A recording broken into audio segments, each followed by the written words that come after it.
ज्ञानानन्दं चक्षुरुन्मीलितं येन तस्मै श्रीगुरवे नमो विष्णुपादाय कृष्णपृष्ठाय भूतले श्रीमते भक्तिवेदान्तस्वामीति नाम्नि नमस्ते सरस्वते देवे गौरवाणी प्रचारिणे निर्विशेषशून्यवादी पाश्चात्यदेशतारिणे जय श्री कृष्ण चैतन्य प्रभु नित्यानंद श्री अद्वैत गदाधर श्रीवासदि गौर भक्तवृंद हरे कृष्णा कृष्ण कृष्णा हरे हरे हरे राम राम हरे हरे कृष्णा। आप सबका स्वागत है आज का हमारे कक्षा में। हम लोग कल का क्लास रिकॉर्डिंग करना भूल गए हैं, तो इसलिए मैं सोचा और एक बार थोड़ा संक्षिप्त में कल जो हमने चर्चा किया उसको फिर से एक बार चर्चा करेंगे। और आज का जो क्लास है थोड़ा छोटा होगा क्योंकि हमारा दूसरा कार्यक्रम है, तो हम लोग थोड़ा जल्दी इसको समाप्त करेंगे। तो हम लोग एक बार कल का ही क्लास एक बार करेंगे, ताकि रिवीजन है लेकिन उसका रिकॉर्डिंग रखना है, इसलिए मैं कर रहा हूँ ताकि आपको आगे जाके रिकॉर्डिंग सुनना है तो फिर काम आएगा। और मैं चाहता हूँ कि आप एक बार सुन लीजिए रिकॉर्डिंग, ताकि याद होता है, नहीं तो भूल जाएंगे। और भगवद गीता का तात्पर्य उनको पढ़ते हुए आप सुनेंगे तो उससे ज्यादा फायदा होगा। युक्त कर्म फलम त्यक्त्वा शांतिमाप्नोति नैष्ठिकीम् अयुक्त काम कारेण फले सक्ते सक्तो निबध्यते। युक्त मतलब संबंध, भक्ति योग में लगा हुआ, मतलब भगवान के साथ संबंध के साथ उसके साथ कार्य करना चाहिए, लेकिन कर्म फलम त्यक्त्वा, जो कर्म है उसको त्याग देना चाहिए। और उससे क्या होता है, शांति मापनोति नैष्ठिकी। तो हमारा ध्यान जो है हम लोग कार्य के ऊपर लगाते हैं, ना कि फल के ऊपर। लेकिन अयुक्त, जो संबंध नहीं है भक्ति के भगवान के साथ, अयुक्त कृष्ण भावना, कृष्ण भावना में से रहित वो व्यक्ति काम कारेण फले सक्तो निबद्धते। वो कार्य कर रहा है लेकिन फले सक्त, फल के बाद आसक्त है, वो क्या होता है, उसका हालत निबद्धते, बंध जाएगा। आगे का श्लोक बोलते हैं भगवान, सर्व कर्माणि मनसा संन्यस्यास्ते सुखम वशी नवद्वारे पुरे देहि नैव कुर्वन्न कारय। तो हमने ये भी देखा कि कैसे हम लोग नवद्वारे पुरे देहि, तो हम कल मैंने इसके बारे में आपको समझाया कि कैसे हमारा जो शरीर है वो बना है नवद्वार के द्वारा। तो मैंने आपको ये फोटो दिखाया, आपको मैंने ड्रॉ करके, और एक बार दिखा देता हूँ। तो ये आत्मा है, शरीर काम कर रहा है, लेकिन आत्मा क्या है, एक ऑपरेटर जैसा है। तो वो सिर्फ इच्छा करता है, डिजायर, और परमात्मा जो है उसको सैंक्शन करते हैं। तो दोनों मिला के इस शरीर को चला रहे हैं। आत्मा चला रहा है इच्छा के द्वारा, मतलब ड्राइवर, हमारे पास परमात्मा ड्राइवर जैसा, हम लोग आत्मा जो है उधर बैठे हैं, इच्छा कर रहे हैं, परमात्मा उसको सैंक्शन करते हैं। सैंक्शन भगवान करते हैं, लेकिन सारा चीज होता है, ये आत्मा है हमने देखा। और हम लोग जब बोलेंगे कि भगवान मैं भोगना चाहता हूँ, तो भगवान बोलते हैं ठीक है, आपको लिए भोगने के लिए कुछ तो साधन चाहिए। तो पहले जो जो सूक्ष्म शरीर, जो मन बोलते हैं हम लोग, जो मन भगवान देते हैं, उसके अंदर क्या क्या भाग रहता है। एक चित्त होता है, चित्त मतलब हमारा जो जो सारा संस्कारों का जो स्टोरेज है वो चित्त में आता है। उसके द्वारा हमारा अहंकार होता है। अहंकार मतलब अभी मैं भोगना चाहता हूँ, तो आप अ, लड़की की तरह भोगना चाहते हैं, लड़के की तरह नहीं तो जानवर की तरह, एक बड़े धनवान, ये वो। तो उसके लिए एक अहंकार चाहिए, तो चित्त से अहंकार उत्पन्न होता है। फिर इच्छाएं चाहे अलग अलग, अलग अलग इच्छाओं को पूरा करना ही हम सोचते हैं इस दुनिया का आनंद है। आनंद कैसे है, आनंद का जो परिभाषा है हमारे हिसाब से, मैं इच्छा करूंगा और उसको पूरा करूंगा, मैं घर चाहूंगा और उसको मिलूंगा, उसको प्राप्त करूंगा। मैं कपड़ा चाहूंगा उसको प्राप्त करूंगा, इच्छा करो उसको पूरा करो, उसको आनंद मानते हैं, तो इसलिए मन देते हैं भगवान। और उसके लिए करने के लिए कुछ तो बुद्धि चाहिए ना, उसको कैसे करेंगे? तो भगवान ने अहंकार, मन और बुद्धि दिया है, ये सारा चीज को हम लोग एक तरह से मन बोलते हैं। फिर अभी एक शरीर भी चाहिए ना उसको, मन तो मिल गया, तो अभी मैं खाना चाहता हूँ, मैं उड़ना चाहता हूँ, मैं खेलना चाहता हूँ, तो ये इच्छा तो आ गया, तो इसको पूरा करने के लिए एक रूप चाहिए। तो हमको एक शरीर भी दिया जाए जो पंच महाभूत से बना है, पांच कर्म इंद्रिय, पांच ज्ञान इंद्रिय। तो हमने इतना तक कल समझ गए, ये चीज है। तो ये क्या हो गया, हमारा नौ द्वार का एक शरीर, हमको एक शहर मिला है, उसमें आत्मा है। आत्मा इच्छा कर रहा है और भगवान ने ये मिशन दिया है, इसको चला रहे हैं हम लोग अभी। हालांकि हमारा कुछ लेना देना नहीं है इससे, लेकिन हम उसके साथ इतना सारा हमें शरीर सोचते हैं और उसी के साथ हमारा चलता है। तो आत्मा देख रहा है मन और शरीर को, और इसी को चला रहा है। तो अ, आगे का श्लोक में भगवान कृष्ण बोलते हैं, न कर्तृत्वं न कर्माणि लोकस्य सृजति प्रभु, न कर्म फल संयोगम स्वभावस्तु प्रवर्तते। श- बोलते हैं शरीर रूपी नगर का स्वामी देहधारी जीवात्मा न तो कर्म का सृजन करता है, न लोगों के को कर्म करने के लिए प्रेरित करता है, न ही कर्म फल की रचना करता है। यह सब तो प्रकृति के गुणों के द्वारा ही किया जाता है।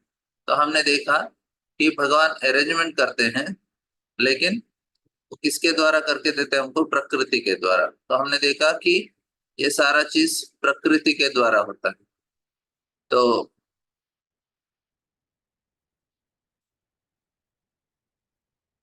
ये आत्मा है, और ये सारा जो चीज है हमको दिया गया है, ये प्रकृति ही है, उसके द्वारा हो रहा है। आत्मा कुछ कर नहीं रहा है, आत्मा तो शुद्ध है। तो इधर हाँ, आत्मा है, परमात्मा है, इच्छा कर रहा है, उसको सैंक्शन भगवान करते हैं, प्रकृति के द्वारा होता है। नहीं कुछ और जगह प्रॉब्लम। हाँ, ये आत्मा है और परमात्मा है, प्रकृति है। तो आत्मा इच्छा कर रहा है, भगवान उसको सैंक्शन करते हैं और एक शरीर दे देते हैं। शरीर मन चित्त अहंकार बुद्धि रहेगा, और इसका जो परिणाम है, ये प्रकृति ही सब कुछ कर रहा है, आत्मा सिर्फ देख रहा है। लेकिन आत्मा का जिम्मेदारी, वो बोल रहे हैं आत्मा कुछ कर नहीं रहा है, सब कुछ तो प्रकृति के द्वारा ही हो रहा है। सब कुछ जो कार्य है, एक्शन जो है, कर्म जो है, प्रकृति के द्वारा हो रहा है। आत्मा सिर्फ क्या कर रहा है? इच्छा कर रहा है, और भगवान उसको सैंक्शन करते हैं। इतना आपको कल मैंने समझाया है। और आगे का श्लोक में भगवान बोलते हैं, नादत्ते कस्यचित् पापं न चैव सुकृतिं विभो, अज्ञेनावृतं ज्ञानं तेन मुह्यन्ति जन्तवः। परमेश्वर न तो किसी के पापों का ग्रहण करता है, न पुण्यों को, किंतु सारे देहधारी जीव उस अज्ञान के कारण मोहग्रस्त होते हैं, जो उनके वास्तविक ज्ञान को आच्छादित कर किया रहता है। अभी भगवान बोल रहे हैं, अरे मैं भी जिम्मेदार नहीं हूँ, परमेश्वर हूँ। तो इस फोटो में हमने ये भी देखा कि इधर परमात्मा आ गए ना, परमात्मा से सैंक्शन किया, तो परमात्मा का जिम्मेदारी है। बोल रहे नहीं नहीं नहीं, इधर परमात्मा का भी जिम्मेदार नहीं है, मैं तो सिर्फ सैंक्शन कर रहा हूँ, आपकी इच्छाओं के अनुसार मैं आपको उसको दे रहा हूँ, तो मेरा जिम्मेदारी नहीं है। तो ये भगवान बता रहे हैं, देखो आपका जिम्मेदारी आपका है, क्योंकि इच्छा तो आपने किया, मैंने तो सिर्फ सैंक्शन किया, और कर रहा है प्रकृति। तो समझ रहे हैं? तो जिम्मेदारी किसका आया? जिम्मेदारी हमारा आया। क्यों हमारा आया? क्योंकि भगवान ने हमको शास्त्र दिया है। शास्त्र दिया है, क्यों दिया है? हमको सही और गलत, इन दोनों के बीच में शास्त्रों के द्वारा हमको समझ के फिर अपने कार्यों को करना चाहिए।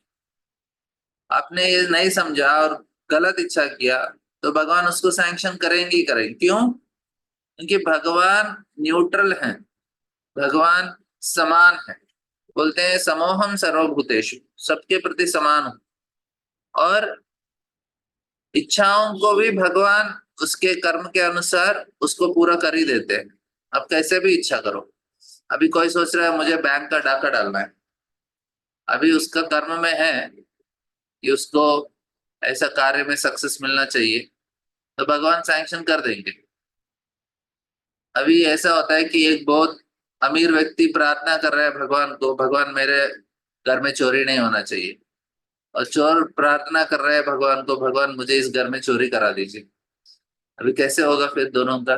तो दोनों का बीच का कर्म का डिसीजन होता है।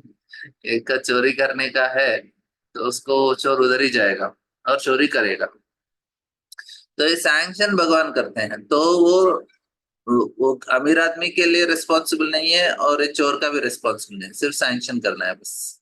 रिएक्शन आएगा फिर उसके हिसाब से आप, तो जिम्मेदारी आपका। तो भगवान क्या करते हैं, देखो मैंने आपको शास्त्र दिया है, मैंने सही और गलत क्या है, राइट और रॉन्ग है बताया, उसके हिसाब से आप इच्छा करो।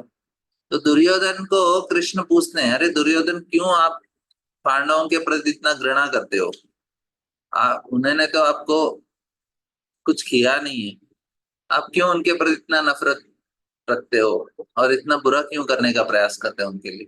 वो दुर्योधन बोलता है, देखो मुझे सही क्या है गलत क्या है पता है, धर्म और अधर्म, लेकिन मेरा इच्छा ना अधर्म करने को ही अच्छा लगता है, धर्म करने का इच्छा नहीं रखता मुझे। और और देखिए बहुत महत्वपूर्ण विषय है, इधर दुर्योधन बोलते हैं, देखो कृष्ण, मैं उसका जिम्मेदार नहीं हूँ। क्यों? सब कुछ तो प्रकृति कराता है ना, कोई तो सैंक्शन कर रहा है और प्रकृति करा रहा है, तो मैं कैसे जिम्मेदार हूँ? भगवान खुद बोल रहे हैं ना, प्रकृति क्रियमाणानि गुणे कर्माणि सर्वश अहंकार विमूढ़ात्मा करता हमिति मन्यते। अहंकार के बस सोचते हैं मैं हूं। लेकिन दुर्योधन बोलते हैं अरे मेरा जिम्मेदार नहीं है अगर। और उसी देखे उधर ही देखेंगे अर्जुन बोल रहे हैं भगवान मैं जिम्मेदार हूं। ये दोनों प्रवृत्ति है, एक आसुरी प्रवृत्ति है और दैवी प्रवृत्ति है।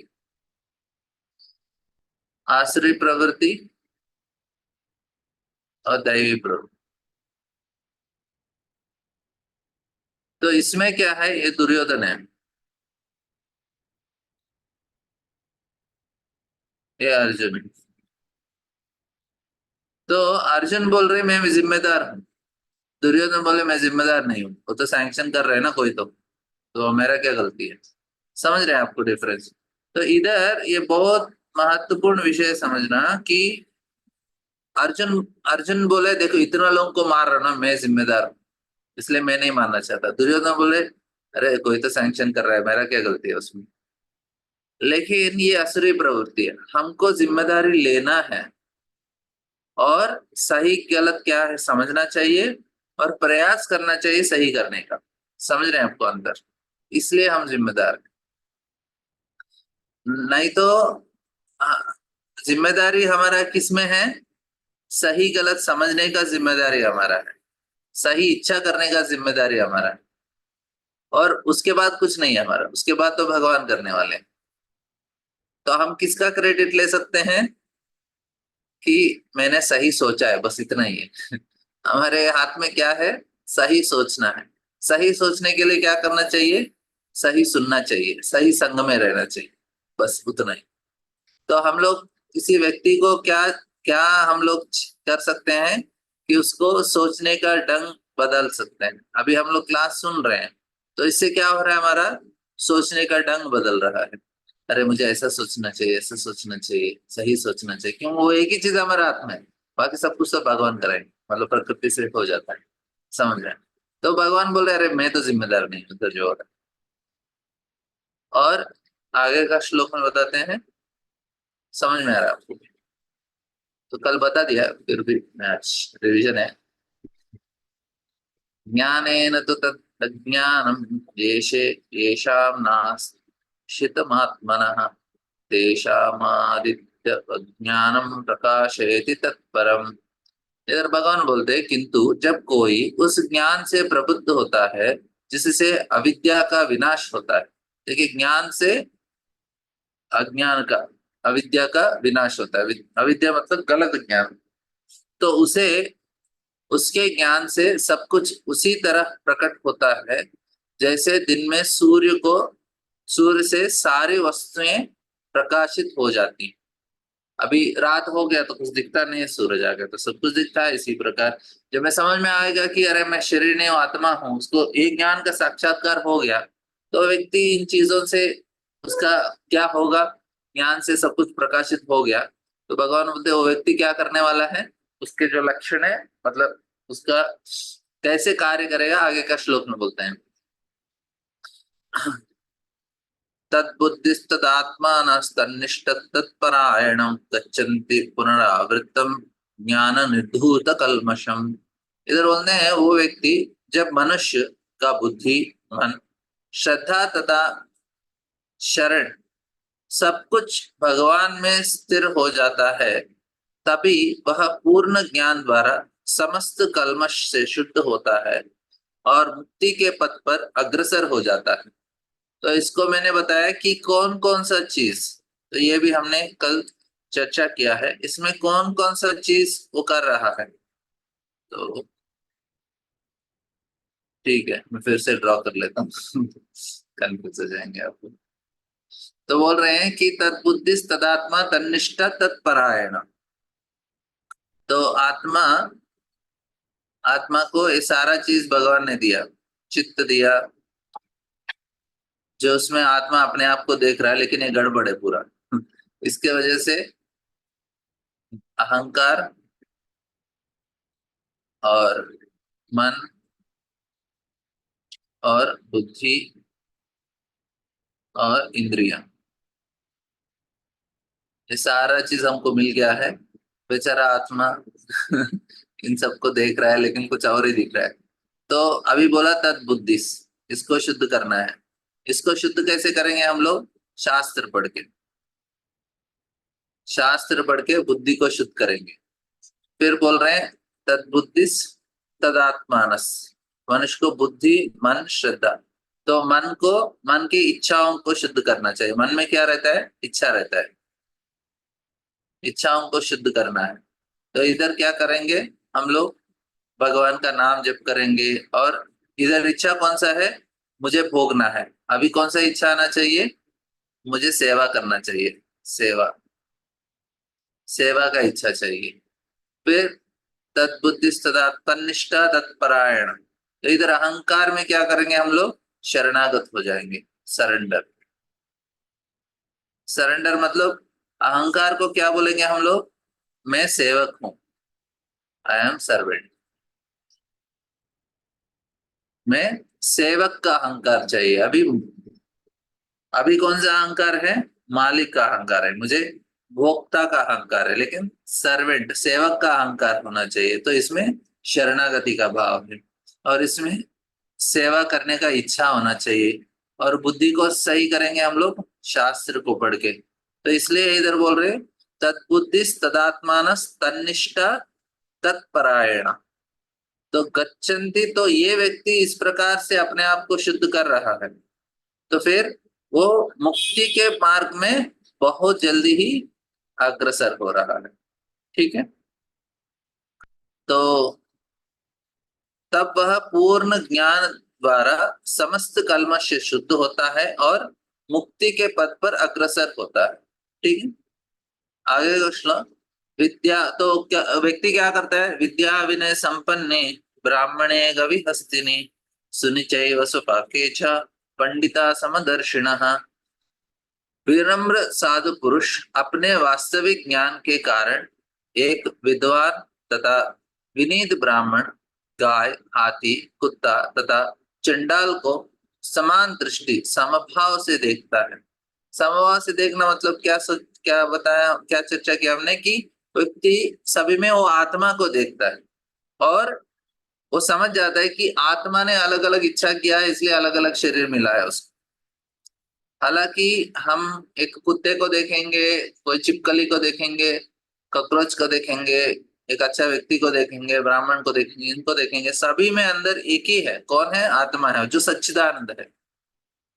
आत्मा को इन शरीर से कुछ लेना देना नहीं। लेकिन हम लोग ना बाहर शरीर के साथ लोगों का आदान प्रदान करते हैं। अरे कौन आ गया घर पर, अरे बहुत अच्छा व्यक्ति आया, इतने बड़े लोग के साथ हमारा संबंध है, हमको कोई बड़े लगते हैं, कोई छोटे लगते हैं, कोई अच्छा लगता है, कोई बुरा लगता है।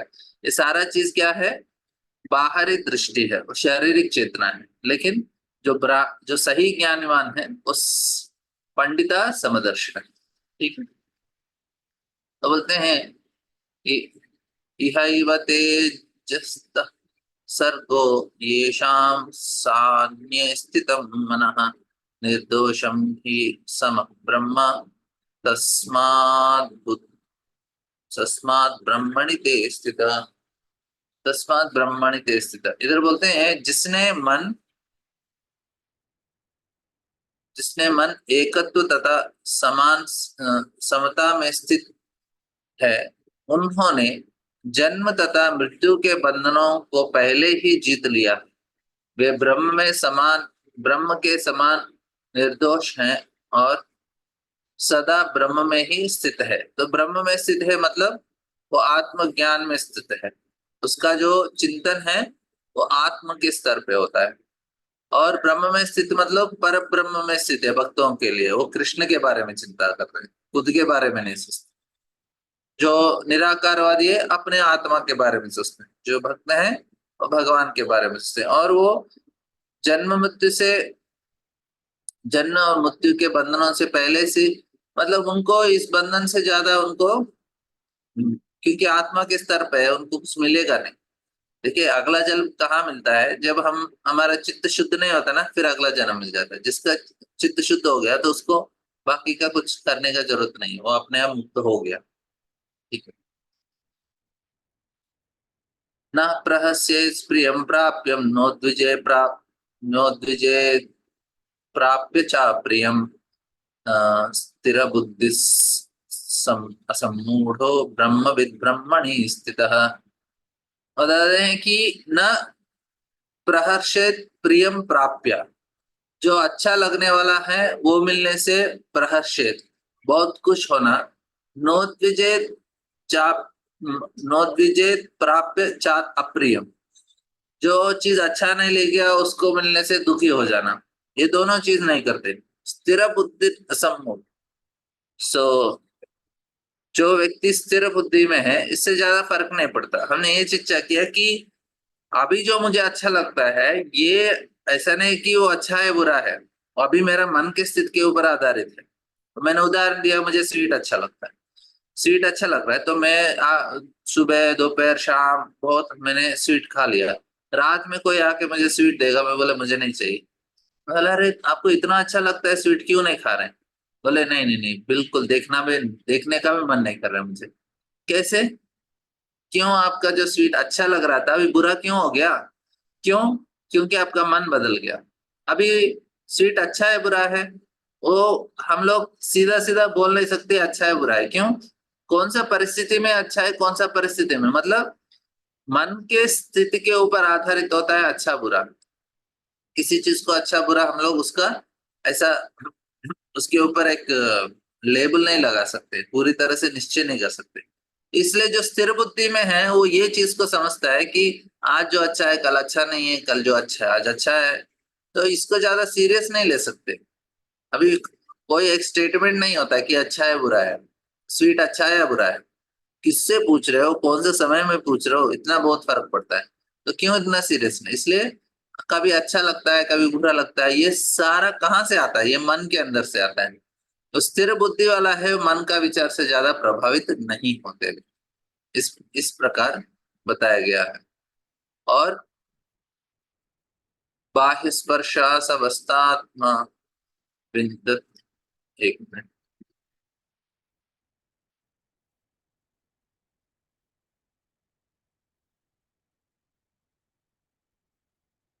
बाह्य स्पर्शे असक्तात्मा विन्दत आत्मनि यत् सुखम स ब्रह्म योग युक्तात्मा सुखम अक्षयम अश्नुते।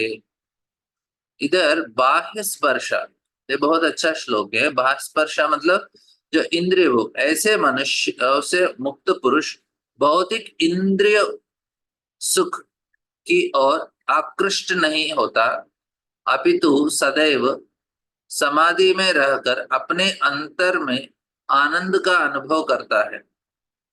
इस प्रकार स्वरूप सिद्ध व्यक्ति परब्रह्म के एकाग्र चित्त होने के कारण असीम सुख भोगता है। तो सुखम अक्षयम अश्नुते, क्षय मतलब नष्ट होना, अक्षय मतलब जो नष्ट नहीं होता है। इस प्रकार के जो सुख नष्ट नहीं होता उस प्रकार का सुख का अनुभव होता है। कौन?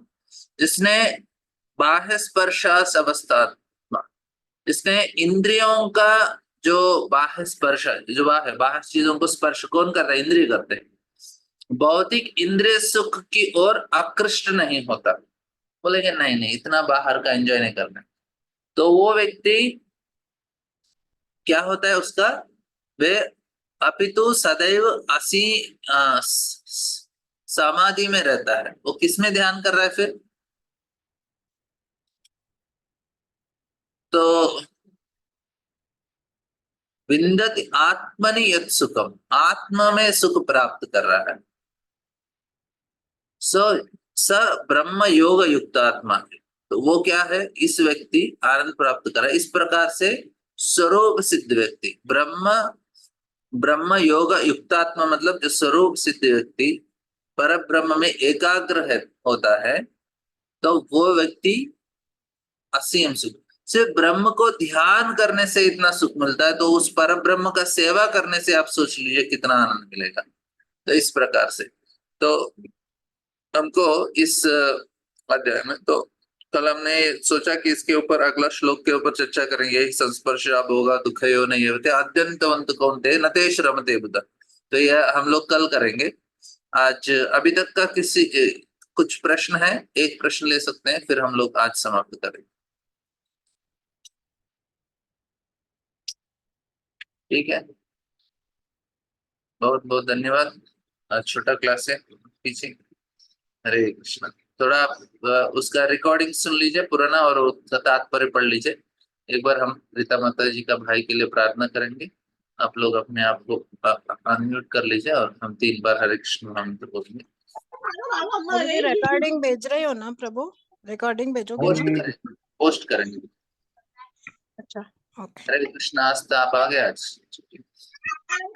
हरे कृष्णा गुरु जी। हरे हरे कृष्ण हरे हरे कृष्णा कृष्णा हरे कृष्णा राम हरे हरे हरे राम हरे राम राम राम हरे हरे हरे हरे राम हरे राम राम हरे हरे कृष्णा हरे कृष्णा कृष्ण हरे हरे कृष्ण हरे कृष्ण कृष्ण राम हरे हरे राम हरे राम राम हरे हरे हरे हरे कृष्ण कृष्ण कृष्ण कृष्ण हरे राम राम हरे कृष्ण कृष्ण कृष्ण राम